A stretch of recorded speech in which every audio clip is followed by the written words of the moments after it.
I'm not a lawyer, but day 5 and 6 of the KSoo trial got really spicy. So let me give you the recap. So on day 5, the state called their final witness for this case, and that was the lead investigator for the case. As you can imagine, the goal of the lead investigator's testimony is to walk jurors through how they decided that these particular defendants committed this particular crime. So they walk through what happened when they arrived on a scene, what evidence they collected, how they handled their investigation, and at what point they concluded that these people did this crime. So starting out with this lead detective, he says that one of the first pieces of evidence that he received was the video surveillance of the actual crime, which told him what the suspect was wearing. And let me tell you now, the audio for this entire video is probably going to be annoying. The mics were going in and out, some of the lawyers weren't speaking in the mic, and this particular detective kept talking in the lowest voice possible, so bear with me. Now, when you watched that dash cam video footage there at the scene as part of your initial investigation, did it assist you or provide you any investigative leads when you viewed it? Gave a description of the shooting suspect and the firearm used to shoot. And then because the Nissan Altima that the suspects were driving in crashed up the road, the detective was very quickly able to get evidence from that. There were 2 weapons found in that car, and he had them tested for fingerprints, and then the car itself was tested for DNA and fingerprints. And some of it came back to Hakeem Robinson. Was anything of evidentiary value found inside the Nissan Altima? Yes, there are 2 firearms left inside the vehicle, 2 white shirts, and then several swabs were taken by crime scene. And in fact, on January 16th of 2020, were you made aware of some of those results? Yes. Based on the results, did you have an investigatory lead that led to another potential suspect associated with your investigation? There was a print found on the Glock handgun that came back to a Hakeem Robinson. Were there any prints of value found on the rifle? No. Just to make sure you're keeping up, when Dominique Varner was on the stand, he said that KSoo wanted to use his weapon, but he told him no. Well, Hakeem wanted to use my firearm, but he picked it up. It was like, I'm finna use this. I said, no, you're not. So when the car crashed and everybody ran out, KSoo allegedly took the weapon that was used in the crime, but Dominique Varner and Leroy Whitaker left their weapons in the car. One of those weapons being the one that KSoo allegedly touched. And that's why this little tidbit of information about this fingerprint is important for the state's case. And then there was other DNA. Yes, the swab from the driver's compartment came back to Hakeem Robinson, as well as a mixture of other people. Now, what about the 2 white shirts that were recovered from the Nissan Altima? Did you also get notified of the FDL results regarding DNA on those shirts? Yes. Did that include DNA from both Leroy Whitaker and Hakeem Robinson? Yes, and it included a hair from Shefton Hogan. The detective says that they investigated this Chieftain Hogan person, but they were ruled out as a suspect. From there, the detective talks about the clothing that Barbara Buckley had on and how that was tested for DNA, and some of it came back to Leroy Whitaker. Was there any other DNA identified that provided you with another lead to a potential suspect? Yes, there's DNA that linked back to Leroy Whitaker. And where was that recovered from, do you recall? Her pants. Law enforcement was able to conduct testing on the weapons recovered from the car, and that's how they determined that those weapons were not the weapons used in the crime, and as of now, the weapon used in the crime has never been recovered. The detective also talks about how he checked phone records, which seemed to show this group of people communicating with each other around 4 a.m. on the morning of January 15th. And he also says that when he looked at the records, he discovered that Hakeem Robinson made an Instagram call right before Charles McCormick's life was taken. And can you just tell the jury briefly what's the significance of this page and what you see on it? So if you look at item type, it says video call event. It says it's between one RPG Poppy. You have to look at the target ID. You'll notice it's the same as the one for Raekwon Howard, and then the KSoo 23X account. And when were those video calls taking place? January 15th of 2020. It's 15:53. So would that be 10:53 a.m. in Eastern Time? When was the murder again? It was January 15th around just before 11. And this is important for the state's case because if you recall, when Dominique Varner was on the stand, he said that KSoo called one of the ops to tell him that his friend, meaning Charles McCormick, was just caught slipping. Well, he was telling him that one of his homeboys was slipping. He was finna get killed. And so this Instagram record supports that story. One of the final things that the detective noted from his investigation was KSoo's social media, particularly some videos posted on his YouTube and Instagram around the time of this incident. Very early on, day of and the days leading after McCormick's murder, did you see anything that you believe to be relevant to your investigation posted to that account? Yes. The Song of a Child singing that KSoo homicide song was on there.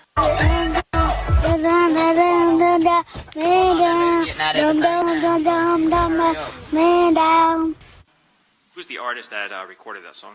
Young and Ace. What's the title? KSoo homicide. And then on, I think it was the 19th of January, the victim was posted. Yes, that's the victim in the purple shirt. As was posted to the KSoo 23X Instagram account, like I said, with the caption "Bye-bye." And then I think a day later, there was a video of someone in a salon getting their, looks like a pedicure, with the caption "Kill a nigga in my toes." Was there also an Instagram live video that you observed? Yes. Can you tell us what we're looking at here? It's a live from the KSoo 23X Instagram. And why was this video significant to you? The sweatshirt he's wearing is very similar to the clothing seen worn by the shooting suspect. Once direct examination ended, Leroy Whitaker's attorney was up first for cross, and she again highlighted the age differences between this group of people and her client. Now, in this particular case, you ultimately arrested Dominique Barner, who was 26 at the time of his arrest, and Abdul Robinson Jr., who was 25 at his arrest, and Hakeem Robinson, who was 21 years old, correct? Correct. Okay. And Abdul Robinson Sr., who was approximately 50 years old, and then Leroy Whitaker, who you know had just barely 19 years old. I can't remember his exact birthday, sorry. At any point in your investigation, did you feel like the ages of these people were significant?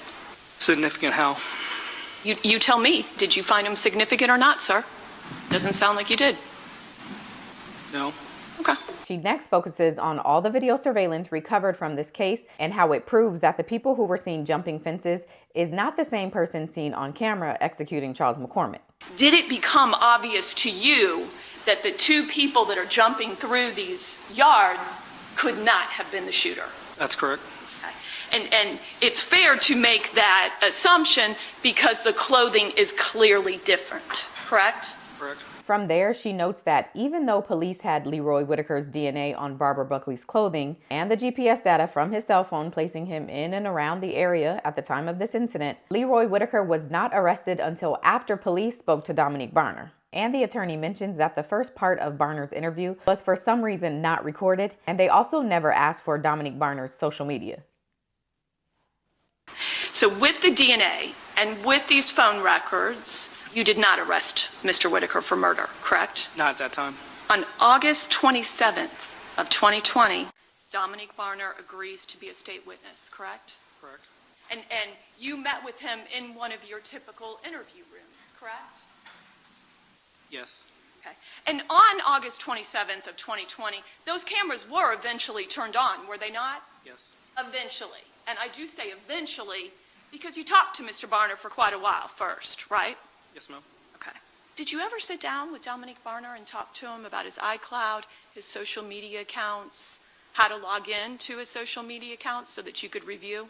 I don't believe he had any social media accounts at the time that we were able to identify. So the reason I didn't get his iCloud was his cell phone records come with an IMEI number. I ran through an IMEI checker. That IMEI did not come back to an iPhone, so I could not subpoena Apple for that IMEI. I've asked you about Mr. Whitaker, but after you spoke to Mr. Barner, it wasn't just Mr. Whitaker you did an arrest warrant for, correct? That's correct.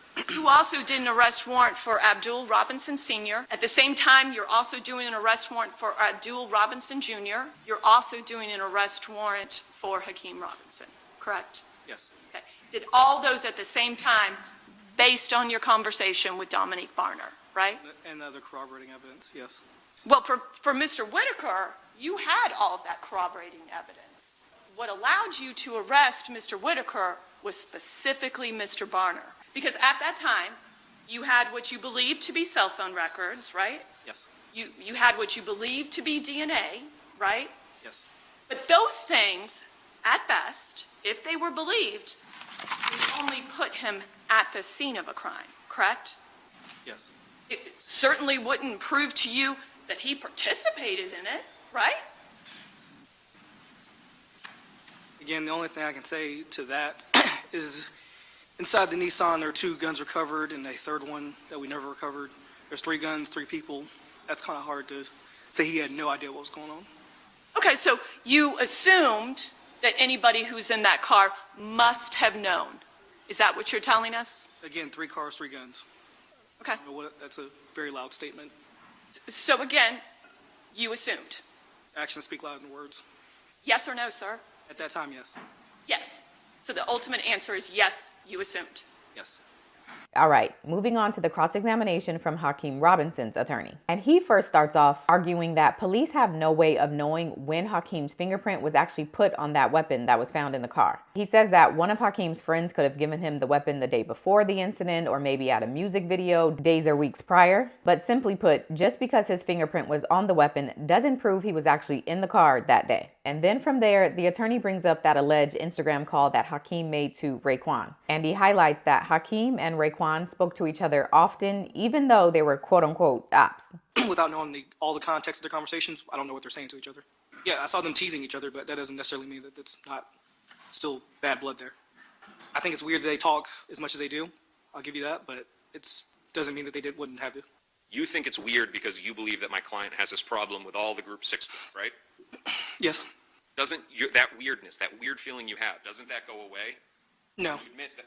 And the reason that I could ask a question. Sorry. Go ahead. All right, we just need one person speaking at a time. Doesn't that weirdness go away if you realize, wait a second, if Hakeem gets along with Raekwon and they're even joking around, and you can't speculate whether it was positive or negative, but maybe he isn't part of this rivalry in between the two. That clears up the weirdness. It does not, because he mentions Bibby almost every chance he gets. Sidebar, Your Honor? Bibby was another member of 6 Block whose life was taken, and I'm going to assume based on that sidebar comment that he was not supposed to be mentioned during this trial. Moving on, one of the final points made by Hakeem Robinson's attorney is that if Hakeem really is the trigger man, it doesn't make sense that he would make all these efforts to hide his identity during the course of the crime, but then in the days and weeks after the crime, he posts on YouTube and Instagram essentially taking credit for it. Now let's talk about the posts. The shooter covered up their appearance, at least their face, right? There was attempts to evade the police, to run from them, right? Yes. There was destruction of evidence. Some stuff was burned to protect their identity, to hide it, right? Yes. So about a week later, my client posts on social media about doing something and getting his toes done. And you believe that that's evidence of this murder? In context of everything else that was posted, yes. That's your belief, that he everything is done to hide in the moment, and then 5 days later, I'll just confess to the world. Yes. That's your belief? Yes. And with that, the state rests their case. They are now done presenting witnesses, and Leroy Whitaker's attorney says that they don't plan to call any witnesses. However, Hakeem Robinson's attorney says that they do plan to call witnesses. And one of those witnesses is Hakeem Robinson's sister. This show is a family affair. KSoo's attorney says that his sister will get on the stand and say that he is not the person on that video. The problem is the defense never told the judge or the prosecutors that they plan to call this sister, so it becomes a big problem. So come back for day 6 so I can give you the recap because it got good. And before you yell at me, yes, I'm working on day 6. Give me a minute.